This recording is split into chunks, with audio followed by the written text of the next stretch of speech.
پورا پنجاب کې دفعه 144 نافذه شوې ده.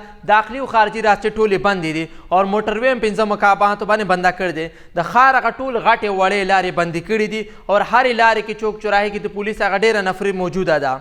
ریسټورانټ هوټلې او دار شیان هم بند دي او مریضان ته هم ډېر تکلیف دی ځکه چې هسپتالونو ته کوم تګ لارې دي هغه هم په لاره کې بندې دي.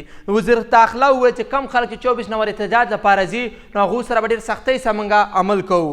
داسې وزیر اطلاعات پنجاب ویلي چې دا کم خلک د پی ټي احتجاج لپاره راوځي دو سره موږ دهشتګردانو په رنګ سلوک کوو. نو بیلاروس صدر هم دوره ده 24 او 25 نومبر په اړه باندې. نو وزیر داخله محسن نقوي دې باندې وویلي چې کم خلک چې د امن او امان متاثره کوي هغو سره به موږ هېڅ کمپرومایز نه کوو په یو خبره کې.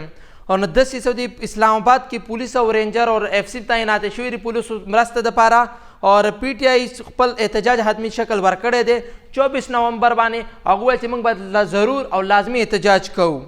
نو په دې احتجاج کې څه ورته وي عمران خان څه ورته وي چې کوم مشران دي نور د پارټي لیډران دي هغه هم شرکت کوي. د عمران خان خویندې ویل چې هغه هم دې احتجاج کې شرکت کوو او د عمران خان چې کومه اهلیه ده هغې لا فی الحال شرکت چې دی هغه مشکوک دی.